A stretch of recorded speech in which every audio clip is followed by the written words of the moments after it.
sant également sa nattaango yi nga xam ñi ngi ci wàll gële. te di ñu may ay gët ki nopp. di ñaan yàlla it kàddu guñ fi génn ni mu ko waxee saa su nekk rek yàlla na nekk njariñu askan wi. ku ci dégg loo naqare nga jéggal ñu ko ndax du woon suñu yéene mooy wax lu baax lu mën a jariñ nit ñi. d'accord alors juste balaa ñuy dugg ci li nga xam te moom moo sabab invitation bi une question d'actualité ku xam Serigne Mbacké Ndiaye xam ko ci mélomane tey nekk fête de la musique lan la lay inspiré. waaw xam nga musique moom dafa am solo. dafa am solo parce que bu weesoo li ngay dégg muy neex. dafa am lu mu la war a jàngal ci àddina ci doxalinu àddina. d'accord ñaar yooyu boo ko ci mënul boole rek boo nga xam ne musique amalu la njëriñ wala comprendre loo lan mooy rôle musique. donc bu fekkee ni dañu ñëw journée mondiale de la musique. c'est vrai at mais passé mënuñu ko war a def ndax.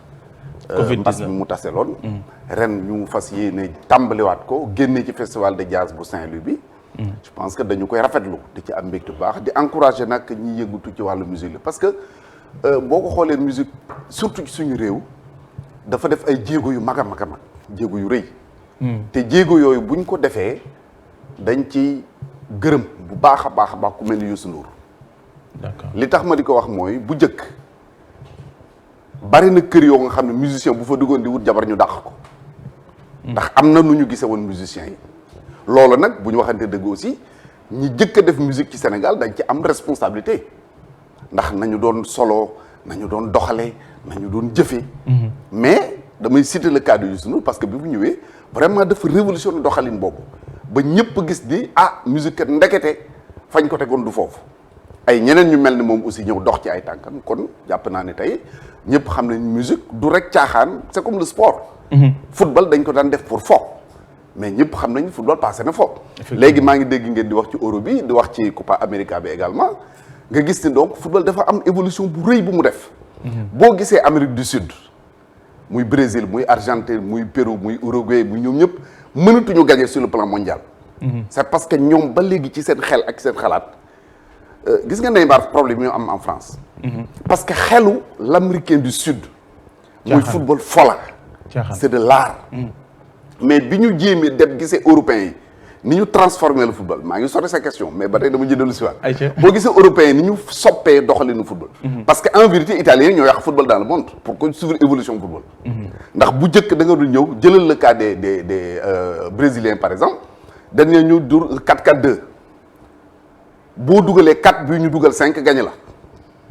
américains yi ñoo italiens ñoo ñëw changer football ba nga xam ni dañu ñëw samp ci ginnaaw taxaw wut 0-0 ba benn but buñ ko amee dugal ko yàq match bi. donc loolu dama koy delloo siwaat pour wane ni à l'origine muy musique muy football xëy na fola woon mais léegi dafa nekk industrie dafa nekk développement la léegi xaalis donc moo tax donc journée mondiale de la musique véritablement dañ koy rafetlu di rafetlu jeunes yi nga xam ne dugg nañ ci musique am ambition nag am lu ñu bëgg tey da jaare ci musique bi di def social di jaare ci musique bi di développer religion parce que gis nga fi ay musiciens tabax nañ jàkka tabax nañ juma redma ay église bu gàmmu amee bu màggal amee lépp contribution bu ñu ci def ça veut dire que ñoom comprendre nañ vraiment lan mooy rôle musique. alors montré nga ne aussi au-delà de la musique sportive nga mais bu ma doon boo ñu doon wax sa style de musique bi nga xam te moom nga gën a préféré lan lay doon. salsa et mbalax. salsa et mbalax. absolument parce que j'aime bien le reggae mais maa ngi wax par exemple Ras Naroun que j'aime bien sur la RFM.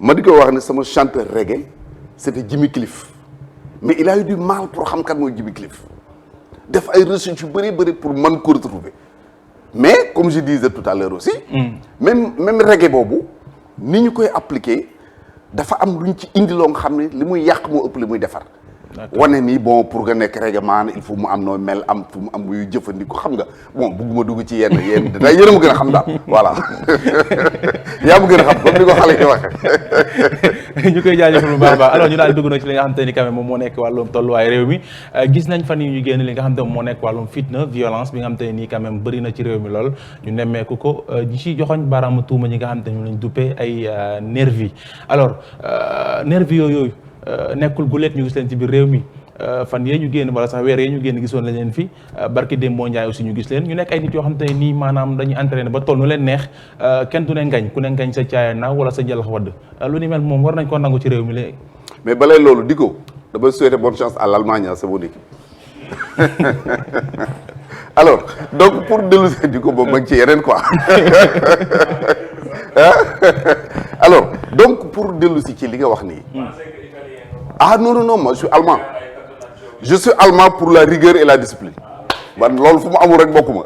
D'accord. Alors donc affaire nervi yi ngay wax mooy li ma waxoon ci musique wax ko ci sport bi rek dafay ñëwaat foofu maanaam dañuy créer loo nga xam ni day dem ba am évolution parce que lan moo indi nervi ci biir manifestation mi ngi mel ni yow tey boo doon def manifestation bu mu mënti doon yoon may na la nga bind police wala bind gendarmerie ni leen dama bëgg ñu indil ma ay nit ñoo dañ may aaral bërëb bi. lan mooy rôle kon police ak gendarmerie. non ci loolu laay jëm si nii donc da nga leen wax ni da ngay bëgg ñu indil la ay nit yu la aaral bërëb bi. mën na nekk service boo nga xam ne gratuite lay doon mën na nekk loo xam dañ naan la par exemple gis nga nawetaan su amee ONCAV wala ORCAV wala zone bi ça dépend ku mu mënti doon da ngay bind police wala nga bind gendarmerie ni leen nangami agent laa bëgg. ñooñu calculer ni la agent bu nekk nangam ngay fay nangami waxtu lay durer ñu ñëw defal la liggéey. mais ñooñu ngay indi muy police muy gendarmerie yow commandé woo leen ñoom dañu am lu leen fa indi mooy sécurité par exemple ay nit war a jóge fële ñëw def si fi ñaawteef wala xeex war a am diggante ay groupe ak yooyu ñoom loolu moo fa di seen liggéey te loolu dafa am ñu leen di commandé ñu leen di wax defal ñu def. maintenant yow miy organiser nag. da nga am beneen liggéey booy def lu ci biir par exemple canaliser ay nit invité yi fii la ñuy toog ñii fële la ñuy toog yow waroo toog fii yow waroo toog fële loolu pour nga mën ko am da ngay wuti nit ñoo nga xam ne duñu policier duñu gendarmerie parce que ñooñu commandé woo leen da ngay wuti nit ñoo nga xam ñoom ngay indi ci sa organisation di leen ko sant ñuy def loolu du pour xeex du pour xuloo mais ci njëlbéen laa la wax ni loolu moo tax ñu doon recruter ñooñu. maintenant. affaire bi di évoluer ba mu am dérapage mooy maanaam boole ci lu ci bokkul man damay ñëw den meeting ànd ak ñi nga xam ne ñoo may aar par exemple parce que police duñ ma ko defal gendarmerie duñ ma ko defal yow nga def ko keneen def ko bu ñu ñëwee xëccoo boobu ci suñu biir wujjante boobu ci suñu biir dina dem ba indi xeex même entre yow ñi nga àndal ak man ñi ma àndal te loolu moo leen taxoon jóg donc muy ci benn parti wala benn mouvement wala benn équipe wala lu mu mënti doon loolu mën na ci am mu gën a évoluer ba egg foo nga xam ni dafay nekk diggante parti ak parti loolu nag kenn ku ne da nga ci am responsabilité xam nga responsable mooy lan. su ma jëlee exemple tournée bi président de la République def tout récemment. gis ngeen ni dem na dëkk yu bëri gis ay nit yu yore ay brassard rouge mu taxaw bien que dañu woon moom du gis brassard rouge waaye gis na ko bi yoon. alors ay nit yor brassard rouge mu taxaw kaay leen ñu ñëw mun leen lan mooy seen problème ñu wax ko mu tontu leen xam nga foofu histoire amu fa. nga gis dëkk yoo nga xam ni dem na fa ay nit génn yuuxu la sànni xeer bon ñi nga xam ne dañu ànd ak moom te comme li ma la wax léegi bokkul ak gendarme yi bokkul ak policiers yi. mooy nervi yi. waaw mooy ñuy tudde nervi yi. te mun na am ni wóoruwuma nag parce que fekkewu ma mais dama jël sama expérience bopp du présidence de la république moo leen di recruter mais par exemple président bu dee day ñëw Thiès pour jox exemple boobu police nga fa gendarmerie nga fa di def seen liggéey mais man mi nekk responsable Thiès aussi pour raison yi ma la wax léegi su may ñëw damay ànd ak samay nit donc ñi ñëw yor brassard rouge président woo leen déglu leen xam nga ñoo ngi am ñu problème benn nervi mais ñi ñëw sànni xeer wulu ñu ñëw yuuxoo ñoo am problème ak nervi pourtant attends je termine gis nañ ko ci ak président gis nañ ko ci bu dee ni image yi c'est réel ak Bougane bi mu demee dans le Fouta. effectivement ay nit génn ñëw song ko sànni ko ay xeer ay ñi mu àndaloon di garde corps am yi jëflante ak ñoom loolu tax man la ku nekk dañ ci am responsabilité parce que mbir bu amee amul importance ñu naan yaa def maa def non lan mooy solution bi pour ñu génn ci loolu. alors mais dama bëgg ñu des ci nervi yooyu ba tey. oui parce que nee nga yow li nga jàpp moom mooy ay nit ñeneen ñoo leen di jël mais pas pouvoir moo engagé nervi yooyu noonu. waaw ci sama expérience bopp waaw. mais bëri na contrairement ak ñi nga xam te ne ñu nekk kujje politique yi lu ñu gis ak ñu bëri ci ay analystes ay experts yi nekk si biir réew mi nee nañ gouvernement bi ci boppam moom moo jël nervi yooyu li koy prouvé événement mars yi fi génnoon. gisoon nañ nervi yi nga xam te ne ñoom ñoo àndoon ak policiers yi doon xoqatal askanu Sénégal di leen di jàpp di dóor di def lu leen neex loolu est-ce que buñ ci fondé woo duñ jàpp ne pouvoir bi aussi moom mooy responsable par rapport à ces actes. waaw xam nga il faut ba léegi parce que ñun quand même nekkuñu ci niveau boo nga xam ni du ñu comprendre li xew. jàpp naa ne yéen ñi may laaj ak man mi tontu xëy na yàlla baaxee nañu ba eggale ñu niveau boo nga mën nañ comprendre yenn yi. soo waxee ni gouvernement. wala état. non loolu je suis catégorique man leer na ma ni gouvernement wala état du ñu jël ay nervi loolu du lu may werante am na wala amul je suis catégorique. ñi ñu gis nag kon ñoo justement attends ci loolu lay ñëw moo tax ma ni la ñun amuñu droit di créer confusion parce que suñu rôle mooy leeral te it man de ñëpp xam nañu ne ginaar kenn nanu ma lu ma gis dama naan lii la mun naa juum nag ci sama analyse mais li ma gis dama naan loolu la. dama la wax ni la dégg naa man yow dégg nga ko kenn dégg na ko responsable bu nekk APR nekk même dans le gouvernement def une déclaration ku defati nangam dinañ def nangam parce que recruter naa. kan la ci.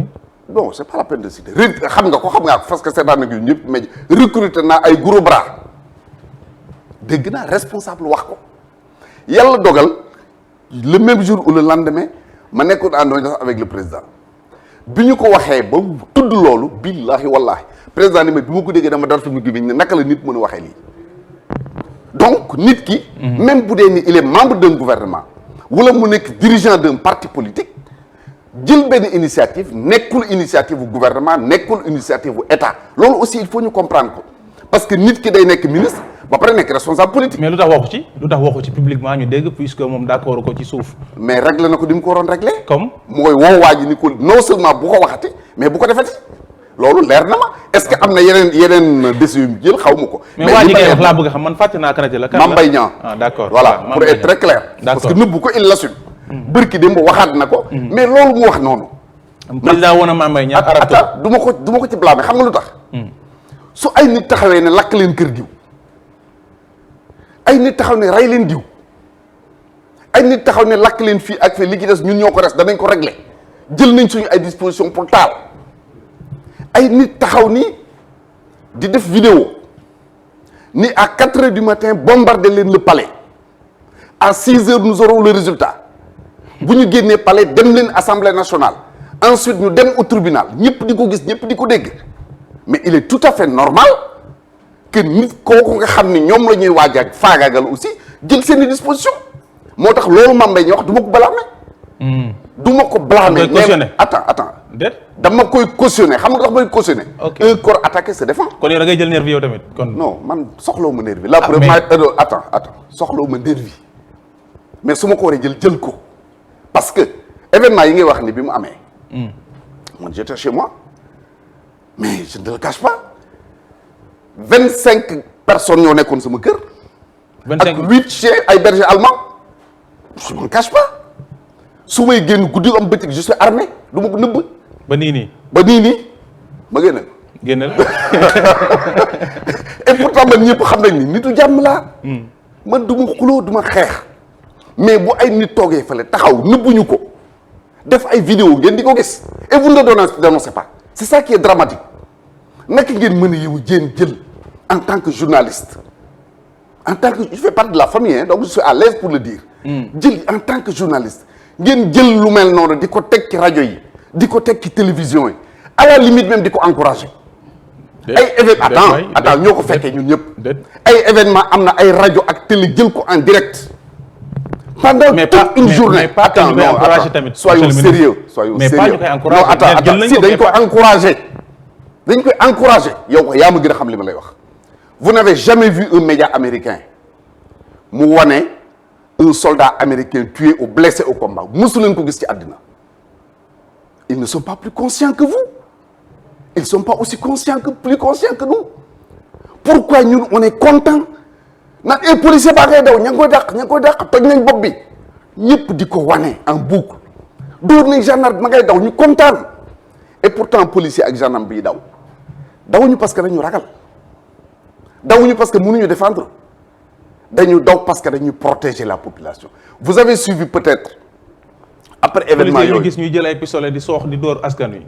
waaw ñooñu noonu ngay wax. waaw mais monsieur le ministre attends ñoom laay wax wareefam mooy lan. non dama ne lan wareefam mooy li nga wax ni kon wareefam mooy protéger askan wi waaw veiller ba ñu bañ ko faagaagal moom ana policier bi ñu rayoon ñi ñu rayoon obélisque da nga leen tudd sax on ne parle toujours de Mamadou Diop c'est vrai ñun ñëpp la naqari parce que bëgguñu benn bakkanu doomu aadama tëdd mais un policier lañ tim dóor ko ay briques ba mu sedd guyu personne n'en parle personne gis nga bi événement yi ngay wax ni léegi bi mu jàllee man ak d'autres amis commissaire de police colonel de l'armée ancien colonel lieutenant colonel ñu créé benn plateforme def nañu benn conférence de presse au Goudrad pardon pas Goudrad Café de Rome pour wax ci lan mooy rôle police ak gendarmerie xam nga li déclenché loolu ba ñu def ko deuxième ou troisième jour émeute yi la gendarmerie a sorti benn communiqué pour wax ni dootuñu nangu en résumé dootuñu nangu ay nit di ñëw di attaquer nos brigades où il y a des munitions parce que gendarmerie ak police nga dégg même ay sénégalais yu doon wax ni dañuy traduire Macky Sall devant la cour de justice nu mu tuddati tribunal pénal international. CPI. Je dis ils n'ont rien compris parce que muy police muy gendarmerie loi bi daf leen may ni nit ki bu la menacé ba à telle distance am nga droit utiliser arme policiers yi defuñu ko gendarmerie yi defuñu ko ils ont préféré di reculer ñu daan ña ngay daw alors que ñoom xam nañ li ñu donc il faut arrêter cette violence. violence boobu du pouvoir rek du opposition rek du société civile rek kenn ku nekk da nga ci am part de responsabilité et je te dis parce que dama la wax ci njaal benn ni la su problème amee li olof naan bu ndox tuuroo. bu ñu root léeg an baq amul njëriñ nañu rootiwaat. xam nga rootiwaat mooy lan. yow nga xam ni dikko mii ma jàkkaar lool suy def manifestation faruma ak moom sama yoon nekku ci naa ko romb dem sama yoon soo ko defee xuloo du am xeex du am kenn ku nekk xam lii sa cër nga toog ci. mais man du ma toog sama kër di jël samay rajo wala ma jël télévision wala may dugg ci Facebook dugg feneen di monter ay nit pour ñu génn créer violence boobu dama jàpp ne xëy na violence boobu mooy tax man ma jot ci pouvoir bi alors que samay doom samay jabar ñu ngi sama biir kër ma protéger leen je ne le fais pas. alors ñu dugg ci li nga xam ne moo nekk tournée économique boobu nga xam te juñu nga ko léegi alors tournée bi ñu gis li nga xam te ni noonu la demee déroulement bi et tout ñu gis ci ay manifestations wax nga ko léegi ne njiitu réew mi moo ne woon di gis lu xonq finalement gis lañu xonq barki Dembo Ndiaye wala sax démb bi muy ñib si Touba dégg nañ ne yuuxu yi nga ko fa yuuxu nga foog ni nekk toon day di natt boppam ca finalement sax mu mel ni moom ci boppam askan wi dañoo doyal ci moom. alors bu ñu waxee te yàlla tax waxuma ay parparloo de. te yàlla tax. waaw wax dëgg. te yàlla tax. d'abord ci li nga wax ni moom lay tàmbalee Touba. li nga wax ni lu mu gàtt 1 million de personnes nga yeewoo Touba on est d'accord. lu mu gàtt. gis naa. ñañu wax ni dañ doon yuuxu matuñu 100 personnes. donc soo bëggee fondé wu ci loolu pour ne askan wi dañoo je pense que ou bien parparloo nga def wala ñàkk xam. te gëm c'est que juste fait la ñun la ñuy analyser moom la ñuy wax. mais fait yi laay wax man waxuma masse bi. non attends parce que da nga ne askan wi attention. waaw askan lañ. non askan wala boobu non voilà. mais bu ñu jógee Touba. bu ñu jógee Touba. non attends non bul génn Touba bul génn Touba non mooy fiefam bul génn Touba dañ yem ci Touba parce que yaa ko wax. non nañ pare Touba soo ko dem feneen. non attends nañ pare Touba dama ni la. xam nga tout le temps damay reprocher loolu di ko reprocher sama bopp di leen ko reprocher. muy lan. dañuy wax souvent par exemple da nga ñëw benn dëkk gis fa manifestation 20 personnes. yow boo daan ko ni waa Xombol nee nañu. or ña ngay gis Xombol ñu manifester matuñu 50. dama ni la Touba lu mu gàtt 1 million de personnes dafa yeewoo. président de romb yow ñëpp nit ñi sax pratiquement gisoo leen ay tur nga doon dégg ñu naan wuu Amba Sonko tu avais du mal pour xam ana ñuy yuuxu donc matuñu 100 personnes soo bëggee fondé wu ci loolu pour ni askan wi dañu doyal ci moom tu passes à côté. Fouta bi ngay wax. man j'ai pas fait le Fouta. mais dem naa Daara dem naa Linguère parce que fa la dëkk. d'accord président yow dem naa fa. dama mujj daw génn man avant affaire bi commencé parce que la ma gis ci doomu aadama attanuma ko mënuma xam naa ni lii bu ñëwee ku dul président mën nga am des problèmes de sécurité j'ai préféré me retirer génn avant président de egsi donc askan wi nga gis enthousiaste ay nit yoo nga xam ne pratiquement dañuy entrer en transe comme ni ci dëkkam Ndoulou Madji yuuxu gañ ko fa yuuxu taal këram ak yëpp nga bëgg a wax ni. mais ñu taal këram lu tax ñu taal ko du xam nga ko. lan la xamoo ko yow. lan moo tax ñu taal ko. pour une fois l'invité pose une question xam nga. man maa lay poser question. parce que non dama ni pour une fois. l'invité man maa lay poser question. kon mérité woon nekk journaliste. déedéet non déedéet lu tax ñi ma laaj ñëpp xoolal. déedéet lu tax dama lay wax rek. dama bëgg man maa la laaj instant lu tax. damay tontu dinaa la tontu mais dama ni. soo ko xamul fii nga taxaw demal toog fële sama doom ju jigéen jëlee borom mees yu rafet yële nu mu tudd. Aïda ñëw taxaw fii parce que. ñoom ci seen bopp. dégg nga ñëpp wax presse bi yëpp relayé ko ñu ni wax nañu ne fala cosaanoo te boolewu leen ci programme bi moo leen naqari ñëpp dégg nañ ko. donc ki la bëgg jafe-jafe yi non jafe-jafe xëy na yaa ko wax mais ñoom cas bi nga cité boobu.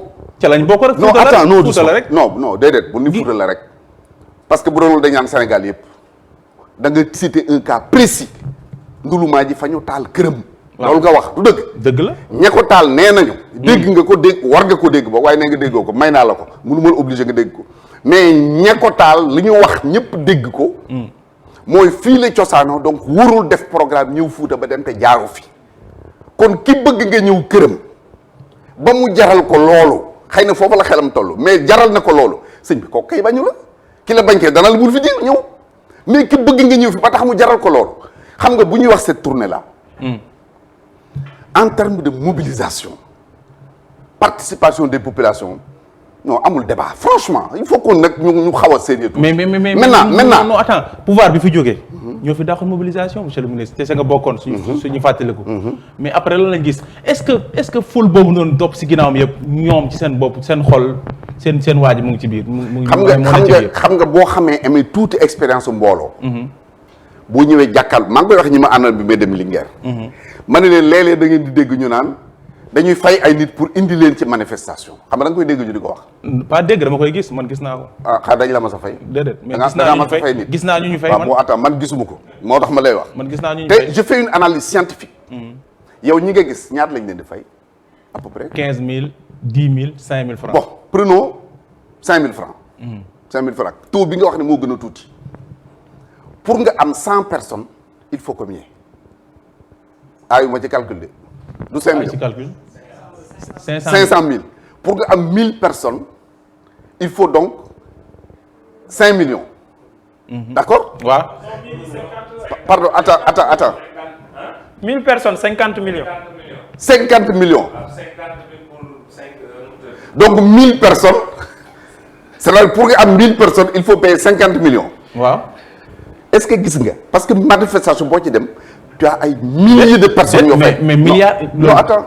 lan nga bëgg a développer foofu noonu. lan nga bëgg a avancer soo ma dégloo xam ko soo ma dégloo doo ko xam. bismillah. ok pour nga am 1000 personnes vous avez fait que vous dites il faut 50 millions. c'est bien même bu doon 5 millions sax. je parle même pas de 50 mais 1000 personnes pour nga am ko dajaleel même 10 millions. nga ñëw manifestation c'est des milliers et des milliers de personnes ñoo fay daje. scientifiquement yow boo toogee li ma lay wax nii bul ci tontu de. ni oui ni non comme disait l'autre góor gi ci roxo bi. ni oui ni non mais prends le temps de réfléchir ci li ma lay wax nii nit ki bu dee ne dañ koy fay 5000 francs pour bu ñëw ci manifestation plus le transport ak leneen il faut combien d'argent pour remplir un stade ça n'a pas de sens te li ma lay wax nii. waxu Mamadou Lamine Diallo bi taxaw di wax naan ils ont dépassé. un demi-milliard. c'est parce que dafa mënul nekk xam nga Mamadou Lamine Diallo man ay waxam du ma ci wax musul wax dëgg. c'est ça la vérité aussi. suivre leen depuis le début de cette législature. chaque jour mu ni day poser ay questions suivre leen ko rek c'est-à-dire que yéen tamit ngeen baal ma quoi mais warul leen nekk peut-être nekku leen ko mais warul leen nekk ay caisse de résonance. non nous on ne parle que des faits. moom laa la wax ni fait mais vous ne devez pas vous arrêter sur les faits seulement justement. parce que nit ki man su ma ñëwee taa xoolal ne la grand boubou laa sol nga ne waaw grand boubou la sol te nga gis moom ma sol sama costume bu rafet ni la grand boubou laa sol nga nangu ni grand boubou laa sol relais ni ba mu ñëwee suñu studio grand boubou la sol alors que gis nga moom ma sol costume parce que vous avez un rôle non seulement d'information mais également et surtout d'éducation des populations on ne doit pas accepter n'importe quoi bref donc boo demee toog calculer li ma la wax muy benn ñaareel ma psychologiquement nga xool nit ñi nga xam ne dañu ñëw à l'accueil du président nga gis enthousiasme bi yow nag mënoo ko comprendre xam nga lu tax doo comprendre.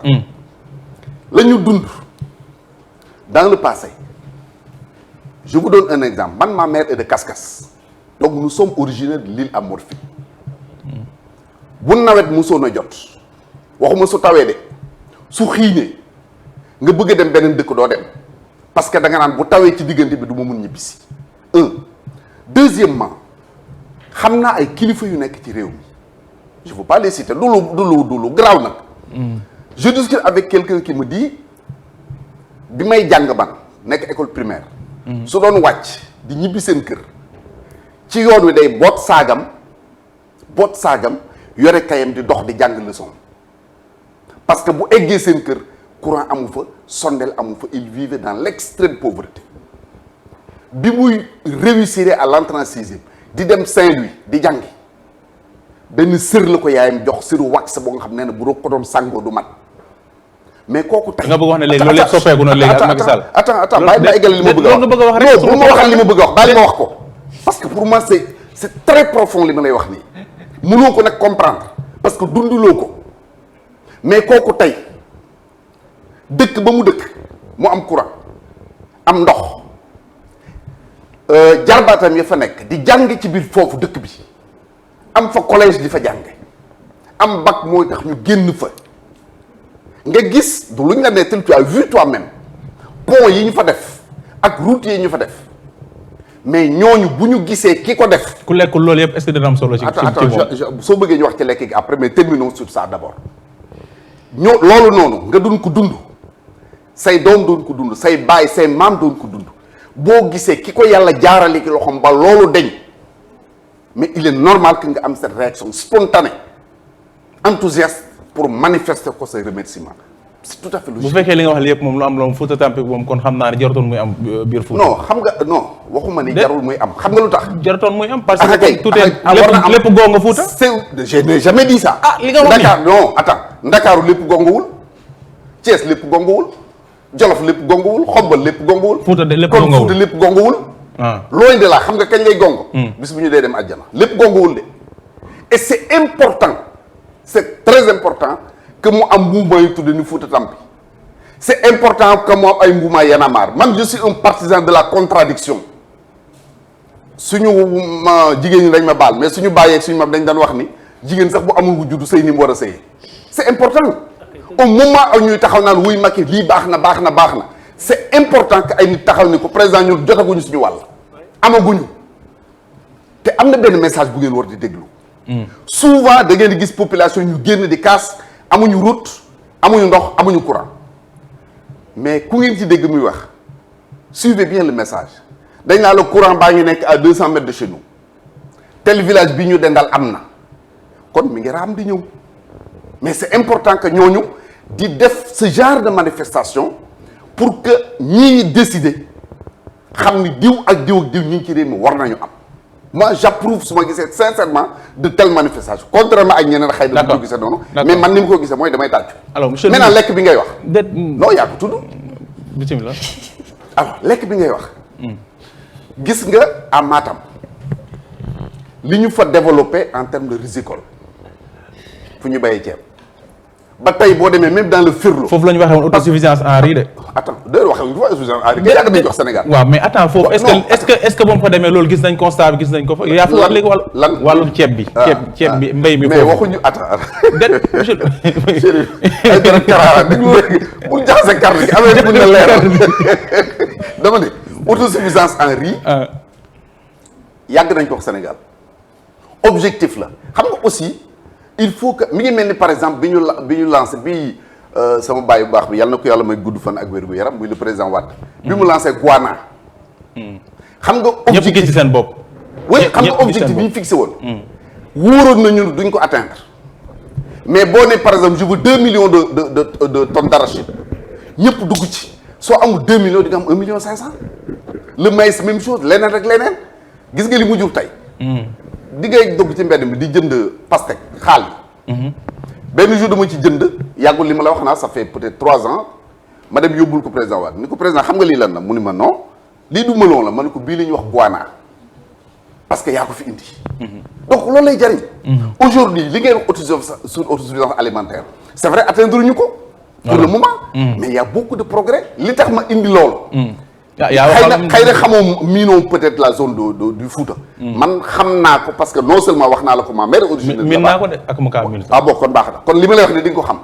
mais depuis 79 j'y vais régulièrement je parcours le Fouta de long en large dëkk yëpp dama fay dem mais zone bu mel ni Fouta tey zone bu mel ni Matam yow bu dee xamoon nga Matam ana yële passé très honnêtement boo fa duggee waa Fouta ñu ngi may déglu boo fa duggee rek naan bii du Matam bi je prends le cas de Ranérou moo namee Arona ba moo fa nekk maire.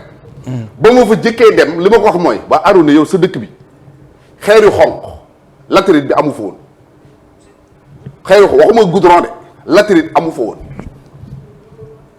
tey amuñu lépp mais ça change progressivement. d'accord gis nga lañ fa def sur le plan risicole donc noonu la réew di doxee. d'accord ñu xuus ci wàllum li nga xam te moom moo nekk tournée boobu noonu ba tey ñu bëri jàpp ne mbir mi du wàllum politique du wàllum tournée économique politique kese ko lal ngir waajal boppam natt boppam ci élection locale yi ñu jëm pour yootu ji 3e mandat ak ñoom seen. xam nga lu sax may ree dama fekk Abdou Diouf ñu daan ko wax. li ngay wax nii. dañ ko doon wax Abdou Diouf nii du tournée économique tournée politique la. mais loolu lañ gis na tamit yaa fi nañ toj yax bi rek tamit kenn daa gisul kenn lenn luy ñuur ak loo xam te yow dañ may laaj tontul ma waaw kon say conviction ngay wax waaw acca kon laajatoo ma ñu dem kon dama ne dañ ko daan waxal Abdou Diouf dañ ko daan waxal Abdoulaye Wade tey dañ koy waxal Macky Sall mu war a ñëw def exception attends dañ koy waxal tey Macky Sall ma am ci lu ma ci war a mën a lu ma ci gis xam nga tournée bi am nii daaw lañ ko programme woon ça peut-être xëy na mosoo am information c'est une révélation que je te fais. d'accord tournée bi am nii. daaw la ko Macky Sall prévoir woon avant pandémie bi ñu décalé ko donc loolu xam nga bu amoon jamono booba xëy na lenn la ñuy wax mais du ñu wax ne day préparer affaire élection muy benn. ñaareel ba à part Linguère ak Matam fi mu jaar bi mu ñëw te taxawu fa maanaam dafa romb noonu rek taxaw waxee doon continuer dem. à part foofu dëkk bu mu ci dem inauguré na fa dara. teg na fa xeer. kenn xamul kañ lay teggi xeer boobu. waaw mais xam nga xel mën naa dal li indi tànki kanam mooy indi tànki ginnaaw comme da nga ñëw inauguré te ba mu fa defee conseil des ministres décentralisé daaw jéeg u daaw la mu fa dige woon yéen a ngi fi génne leen archives yi laaj leen ña ngeen laajoon ñëpp ñu ci gën a bari pour ne pas dire ñëpp dañu ne woon day wax mais du fa def dara. kon tey dem na inauguré la mu dige woon. rencontré na acteurs économiques yi. waaw bàyyi ma eggale rek. atiwa xam nga la mu fa dige woon. xam nga boo xamee Agnam si woon. Agnam les Agnam là. hôpital ba fa am. man personnellement de ak la ma fa di musuma xalaat ni centre de santé dina fa am honnêtement ça je parle très honnêtement musuma xalaat ni centre de santé dina fa am donc la mu leen digoon bu ko inauguré. ba pare dig leen leneen waaye dëgg-dëgg li olof naa ku la jox añ ku la jox ndékki joxal añ bu la diggee rek mën nga ko gëm donc dëkk bu mu ci dem dafa inauguré dara la muy inauguré nag ak bu fa mën nga ko xeeb yow. ndax xamoo importance bi li tax ma ne xamoo ko gis nga fi mu nekkoon di tourner pour courant bi tàkk noonu. xam nga ça desservit 1000 personnes pour yow mën na bañ am importance mais ki musul gis courant du naan ndox mu sedd du seetaan télévision.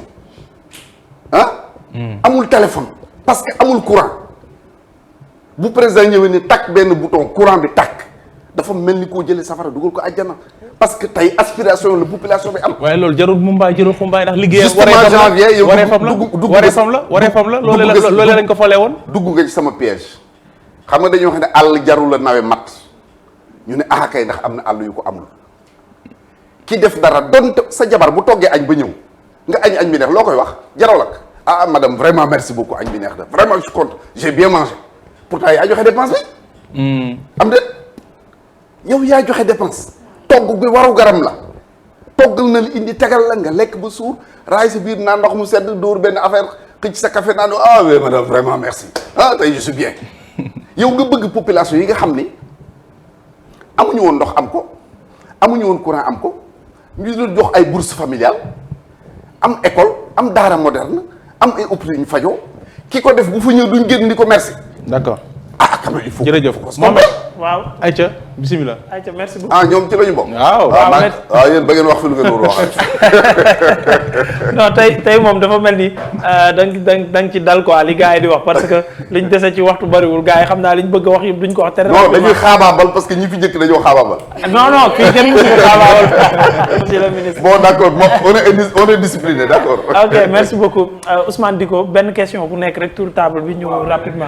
mais laata loolu pour si yu fi jaaroon manifestation yu fi jot a jaar nag monsieur le ministre vraiment ñun dañoo dem couvrir rek couverture comme couverture manifestation bu fi am buñ sañoon duñ fa fekk ay policiers yu ñuy dàqee ak yooyu noonu. Ousmane posé leen seen question. non parce que dafa attaqué presse. non parce que dafa ñëw attaqué presse bi carrément.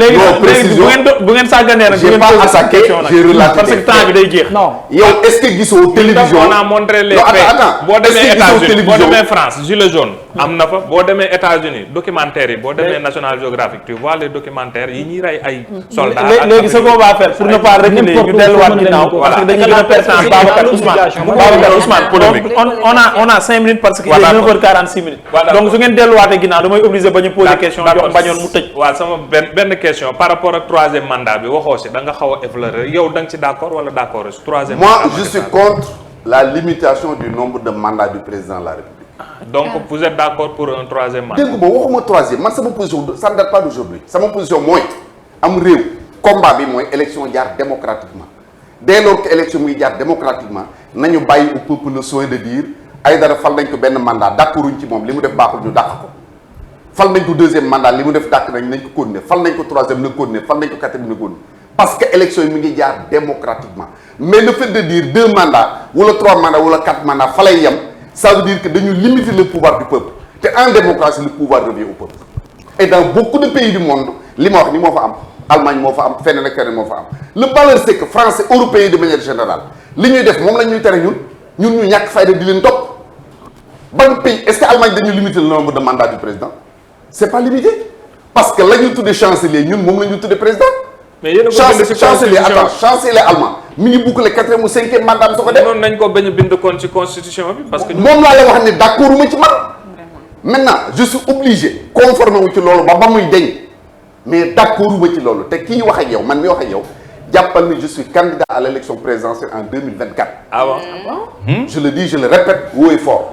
danañ ci dellu ak Macky rappel wala APR. je suis candidat les détails on en parlera mais jàppal ni je suis candidat en 2024. sa xaritoo ak sa waay doo je suis candidat en 2024 xanaa leer na. voilà le reste on en merci parle. beaucoup Aïda Pène une question. waaw tey dafa ñëw bëgg rek yëngal suñu plateau bi mais duñ ko nangu monsieur le ministre juste très rapidement comme ñu ko Ahmed waxee ñu tënk gis nañ ñu yeewoo tamit benn information démb sax la ñëw mu di général Jean-Baptiste Tine bi nga xam ni dañ ko limogé tey jii ñu génnee ci ay information selon lesquelles sax la ñu wax ni benn bi bokk na ci mbirum Ousmane Sonko ak Adji Sarr manifestation yi fi amoon position bi mu jëloon neexul jiitu réew Macky Sall li mu tamit dikkee itam ci kii di capitaine Touré tamit tax na position bi mu ci jël itam tey jii mu provoqué li nga xamante ni moom moo di limogeage bokk na ci itam nervi yi nga xamante ni ñëw nañ moom mu wane ñàkk àndam ndax jàppoon na ni ñoom ñi kon mënoon nañu assurer sécurité yi nga xam ni jëm na ci tournée économique mu mel ni général Tine da doon déranger njiitu réew mi Macky Sall. xam nga ñun dañu am benn valable na pour man valable na pour yéen mais ki ñuy fal nay général nay keneen parce que bul fàtte ni général président moo koy nommé grade armée ci colonel la yem président mooy seet nii Aïssatou wala keneen ak keneen pour telle et telle raison jël naa ko def ko général président mooy jël chef d'état-major général mooy seet ki ko neex ba mu koy nommé tàgguwuma tàgguwu la xamoo lu tax mu nommé ba mu ko fiy jëlee tàgguwu la tàgguwuma ki ñu nommé te jële ko fi waxul kenn lu tax ñu jële ko fi ki ko fi jële waxul kenn lu tax mu jële ko fi mais man dama dul nangu benn waaye tëdd fële ci néegam science ba affaire ba mu tabax ko ba mu jekk mu bind ko servir ma ko ma di ko consommer du ma ko consommer muy ministre muy DG muy président muy général comme vous avez dit président moo am prérogative bu nommé leen la ma doon séntu ñoom ba nommé leen moo ko xam lan moo tax mu dindi leen moo xam xaw ma ko xamoo ko du ma ko commenté xamu ci dara xamu ci dara. nga jàpp ni kon nekkul kuy déranger. déggoo li ma la wax xanaa ba mu koy nommé tàgguwu la tàgguwu waxul lu tax mu doon ko nommé. waaye à la retraite ba ko fay jëlee ñetti weer des si à la retraite tam. te ay waroon ko mën a bàyyi sax ba mu jeex. mais gis nañ fi leneen Pathé Seck bi ñu koy fay jëlee matul 1 mois. détail la loolu kay nommé moo xam li tax muy nommé tey yow dañ lay jël ni la émission bi yow lañ ko dégg nga di ko doxal du dëgg. dëgg la nit ñi laajuñu lu tax ñu jox la ko pourtant gënoo fi ëppoo fi xam-xam ëpp na loolu dara am na lu tax peut-être kii nommé ni yow la ko dégg ëllëg la tax mu di la fi jëli di ko teg keneen moo ko xam l'essentiel xam nga mooy lan ku fi ñëw rek nañu ñaan yàlla li ñuy séntu ci moom mu defal mais bu fekkee li mu wax nii moo tax ñu jël ko fi dëgg la yow est-ce que jàpp nga ne loolu lu jaadu la. du ma ci ay bu fekkee du ma ci wax man je suis responsable du ma wax ci ay conditionnel du ma wax lu ma wóorul dama ne la demal vaar depuis 1975 je suis dans l'arène politique musuma wax lu nit di dindi musuma wax di ci day dañ. ah waaye yaa ngi mbas question bi de. ah non parce que c'est clair li ma la wax kay lu leer la. xamuma boo amee preuve nag li ngay wax ma tontu ci. baax na waaye amoo ci preuve ay dégg naa foog naa ay wew nag du ma ci wax man kilifa laa. waaw kon baax na merci beaucoup ma jox Mati Diagne. monsieur le ministre di la remercier si ñëw bi nga ñëw si invitation bi di ñëwaat rek si nouveau découpage administratif u Dakar di wax kaaw Sangalkam gis nañ ne bi nga ko waxee yow da nga génn si presse bi wax ne injustice bu 10 ans la woon boo xam ne dañ ko réparé mais tey ñu gis ne démb Oumar Gueye dafa demoon si week-end bi dafa demoon fële Kër Ndiaye Lo gars yi wàcc ko ak ay xeex est-ce que nga foog ne lu woon avant 10 ans ak léegi est-ce que moo fi nekkaat ba léegi waaw ba pare yow il y a 10 ans bi nga doon wax yow yaa ngi woon si gouvernement bu defoon découpage beeg yëpp te dafa mel ni àndoon nga si léegi lu tax nga wax ne tey injustice bi ñu réparé la ñaari yëf benn bi mooy soo nekkee ci kuréel nay gouvernement nay leneen la nga àndul te yaa ngi ci biir foofa nga koy waxee. est-ce que jamono jooju waxoon nga may mu tuuti rek ma eggale la nga àndul mi ngi mel ni tey bu ñu nekkee conseil des ministres on soulève une question ku nekk joxe ci sa point de vue ànd naa ci wala ànduma ci foofu laa koy waxee mais tant que démissionné wu ma man la ñu fa jël daf may engagé du ma génn mukk gis ngeen pour juste un rappel Ahmed Dansokho lañ bañ koy dàq ci gouvernement Wade dafa ñëwoon conseil des ministres ñu jël ay décision mu génn ne d'accord uma ci alors que bañ koy jël ma nga ca woon mbir mi soit da ngay nekk solidaire comme ni ngeen koy defee dans vos rédactions am une ligne lii mooy ligne rédactionnelle. même bu dee jaaduwul sax da nga ciy ànd. même bu dee jaaduwul. ñaari yi fi mën a am jaaduwul wax nga fa ni jaaduwul soo génnee lan majorité bi décidé. da nga ciy ànd soo ci mënul décider ànd nga démission. mut maa mot. c'est tout du mut maa mot wax jooju du wax. ah déet loolu nga wax tey. attends xam nga man dafa am lu ñu ma yare. dañ ma jàngale ay wax dañ koy wont. moo tax muut mbaa mot damay jéggul sax li ma koy répété waat du ma ko wax parce que samay nawle lay waxal donc am na façon moom du ma ko waxee ak nit mais dama ni boo nekkee ci mbir ñu décider dara soit da nga ci ànd wala boo ci àndul nga jébbal say kaaka dem muy loolu boo ko defee tu es libre maintenant le découpage d'abord Sangalkam pour def un peu le rappel 195 kilomètres carrés la woon bañ koy découper bu njëkk ñu découper ko bàyyil ko moins de 2 kilomètres carrés est-ce que loolu xel mën na ko nangu bu ngeen fàttali ko Malick Ba cal deewee woon et gis nga yàlla du juum weer wi Malick Ba deewee woon 10 ans après ca lañ ko rétablir donc commune rurale boo nga xam ni d'abord avant loolu def nañ ko ñaari yoon délégation spéciale bu ci nekk bu ñu ko defee délégation spéciale population ba mere ñu ñun ci la ñu doon def tax ñu woteel ak Omar Gueye mu gagné toutes les communes rurales yi nga xam ne moom lañu découpé woon kon commune rurale bu defoon 195 kilomètres carrés ñu bàyyil ko ñetti village ak moins de 2 kilomètres carrés injustice mënul mag loolu te jamono yooyu aussi opposition bi nga xam ne moo jàkkaarloo woon ak ñun doon dig askan wi ni bu ngeen ñu woteelee bu ñu gañee injustice bi danañ ko réparer digée nag bor la ñàkk koo def wor la kon jàpp naa ne loolu amul discussion maintenant xam nga luy problème bi ñun lii politique ñooy dugal souvent askan wi ci ay tooxi doona pour nos intérêts personnels mais bu ñu jiitalee askan wi intérêt askan wi rek bañ a seet ni kii bu ñu ko découpé kii dootul doon maire wala kii dootul bu ñu dindee loolu seet intérêt askan wi danañ xam ne découpage dañ ko waroon changer et effectivement changer dañ ko maintenant que Omar Gueye dem ñu sànni ko xeer bon man xaw yëgu moon sax loolu yaa ma ko wax mais je trouve ça normal aussi parce que xëy na ña ko doon def dañu kontaanul wala ko di kontaanul. population boobu nangootuñ ko. merci beaucoup léegi nangootuñ loolu. non ñooñu kër Ndiaye Lo gi nga wax. xam nga dañ ko découpé yóbbu ko feneen. donc c'est normal que kontaanuñ ci. ña ci kontaanul man xam naa ay kër waa Ndiaye kër Ndiaye Lo yoo nga xam ni mën naa tudd seen tur bi peut-être xëy na dafa am loolu dama ko wax. man def naa fa grand reportage def naa fa grand reportage. ma ne laajal commissaire bi ñoo ànd dem kër Ndiaye Lo je donne un témoin. ñoo ànd dem kër Ndiaye Lo ñii dañ ci ànd ñii ànd ñu ci. c'est ça la vie pour man c'est pas la fin du monde. kër Ndiaye Lo ñëpp merci beaucoup monsieur le ministre. laataa may jox Babacar parce que ci même lancé bi laay resté ok d'accord est-ce que finalement problème mu découpage yi du yéen ñi nga xamante ne ni yéen a fi jaar yéen a ko indi sànq jot nga ko junj mais li bu ñu constaté da ngeen koy def rek ngir ay électorat wala ngir seen i intérêt personnel ba souvent ngeen di dugal jiixi jaaxa ci askan wi wala économiquement sax ngeen rey benn gox te beneen gox bi sax du ci jariñu ni mu ci war a jar man naa joxe exemple au temps des socialistes seen i bëggoon a ñoŋal seen i coordination moo tax dëkk yi ñu jàppoon ko dogatee ko nu mu leen neexee ndax ay problème de coordination beneen bi ñuy ñëwaat di yóbbu acte 2 zone boobu acte 2 de la décentralisation parce que gisoon nañ ne zone boobu zone bu amoon doole la boo jëlee Sébikotane Diamniadio Bambilor Sangalkam yéen nga dajale woon zone bu amoon doole la ci fànn yëpp ci agriculture ci leneen ak leneen bi ngeen ñëwee yéen ngeen defaat ko ni ngeen ko def nii ba tey jii nii mu zone boobu ba léegi nii ci ay jiixi jaaxa la nekk est-ce que jotul yéen ngeen bàyyi réew mi ngeen di jàpp di ko dogatee comme ciseau. waaw. comme ko yore ciseau rek. waaw ñor sa ciseau. donc metti na loolu wax dëgg yàlla non mais li nga wax am na ci loo nga xam ne ànd naa ci.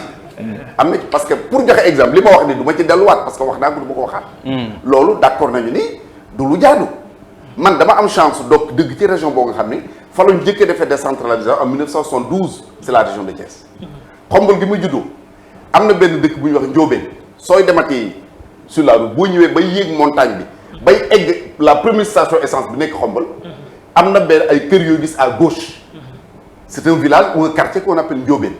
yàlla du dagal def na d'ailleurs du temps de Modibo Diop zone boobu man naa ko électrifié woon alors foofu bu ñuy xombal la ñu dem dugg ci marché dañuy dox bu ñuy dem parce que à 1 kilomètre boo doxee 1 kilomètre yaa ngi biir xombal mais ça dépend de Toubatoul qui est à 7 kilomètres de xombal donc découpage bi depuis le début dafa am ay kii yoo nga xam ne yu ñu def yoo nga xam ni xëy na defuñu ko sax pour raison électorale mais ay erreur la yu ñuy def maintenant dàqul ni effectivement am na découpage yoo nga xam ni dañ ko def pour ay raisons électorales du temps des socialistes am na du temps des libéraux am na actuellement aussi jàpp naa ne am na mais l'essentiel mooy nañ ci boole population yi nañu def une réflexion en profondeur parce que nag affaire bu jafe la pour problème de découpage et dans tous les pays du monde même en France ça pose de sérieux problèmes mais il faut ñu réfléchir xool naka lañ ko mën régler gis nga conséquence loolu exemple bi ma lay jox nii ñu dëkk Ndiobène te ñu ni leen Toubatoul ngeen bokk mais il s'agit que à xombal la ñuy voté parce que bu ñu voté xombal dañuy dox 500 mètres dem voté ji or Toubatoul il faut ñu jël oto pour dem fa donc il y a des problèmes dans le découpage qu'il faudrait régler mais génne ci aspect politicien bi. mais monsieur le ministre candidat nga fële xombal pour mairie. non.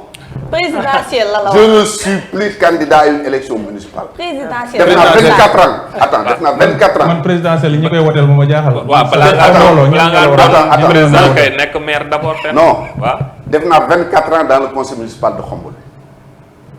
j'ai été pendant 5 ans conseiller régional. j'ai été pendant 10 ans adjoint au maire de Khombole.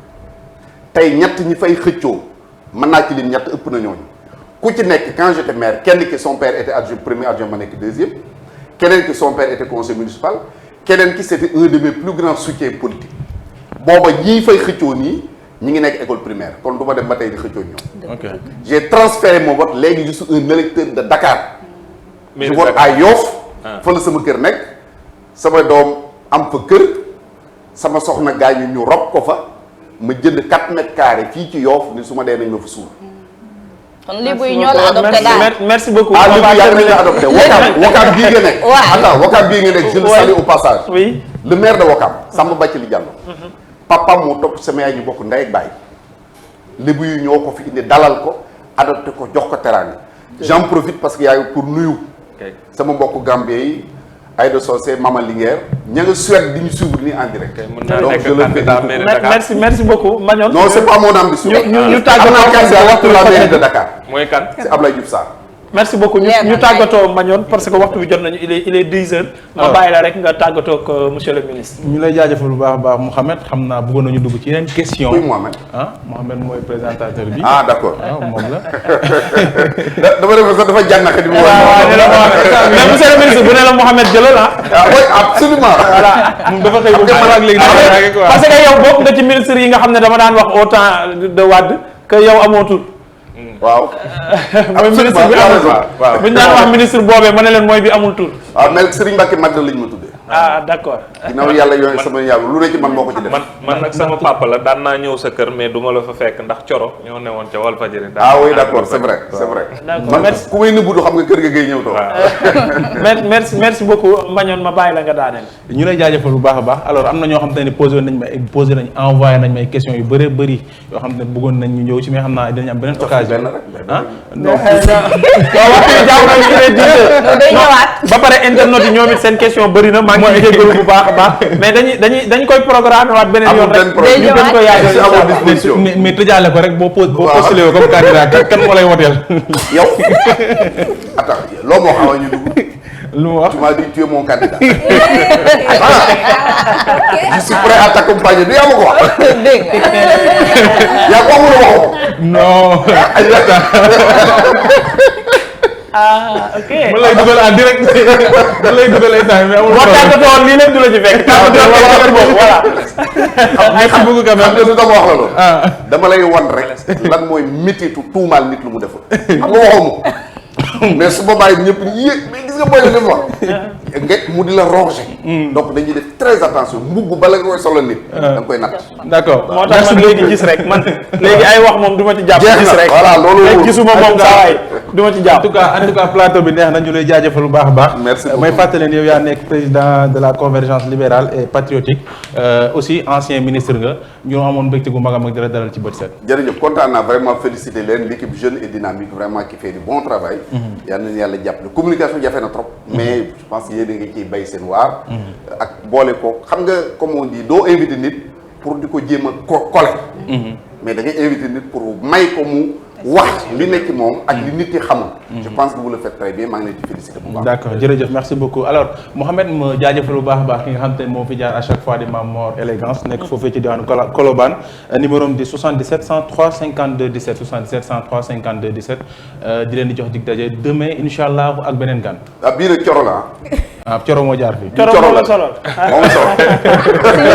mais dinaa ko woo après parce que bii rafet na. dinaa ko woo sama Coro may solo. merci beaucoup mu nekkoon le ministre Serigne Mbacké Ndiaye moom la Mañoon Aïdara dalaloon tey mu nekkoon ganu bu di jégalu bu baax a baax ci lu ñu xaabaabal ci waxtu wi di jégalu bu baax a baax ci question yi nga xam ne laajoon ngeen ko fi te bu ñu ko dugal xam naa tey rek waa réalisation dañuy may rek ñu dem ba 10h30 parce que war nañ def li nga xam ne moom mooy point du jour santé ak Mati Diagne war nañ def ba 10 jours ni ki noonu anniversaire yi ak xool li nga xam ne moom mooy VAR bi vidéo à rire damay daal di rek bàyyi ki nga xamante ne nii moom mooy Ousmane Diko nga daal di tàggatoo jox internet yi rendez-vous ba kañ mercredi incha allah waaw mercredi nga ñëw ci victoire France bi rek incha allah non France qualifié na ba pare parce que lu mu bon bon day jël meilleur troisième mais man li ma bëgg mooy ñu toogloo Portugal man c'est ça li moo nekkoon sama rêve ci poule bi mooy France toogloo Portugal. en tout cas gagné dina la war de ndaxte Portugal bu la dóoree nga nekk ci situation yu xaw a compliqué di xaar ay 4e place ak 3e place ak yooyu. kon ba suba rek. ñu xool wala ba gannaaw suba rek ñu xool lu war nañ tudd mu jégg gëtam. ñu ñëw ci incha allah pour information Ousmane Dembélé ak blessure am bi. waaw finalement nee nañ c'est fini l'Euro pour lui. waaw tey si fajar laa ko jot way Ousmane Dembélé moom c'est Euro terminé. foogoon naa Sterling la sax parce que gis naa blessure am bi démb. moo gisee nga may woon Sterling laa ko foogoon. mais moom dafa gaaw a gaañu trop tamit sa joueur boobu tamit Dembélé comme Pondo. c'est vrai kay. comme ginaaru Pondo. waaw kon Mohamed ba mercredi rek. incha allah léegi ñu accueillir Astou Diagne jaa ngeen jëf.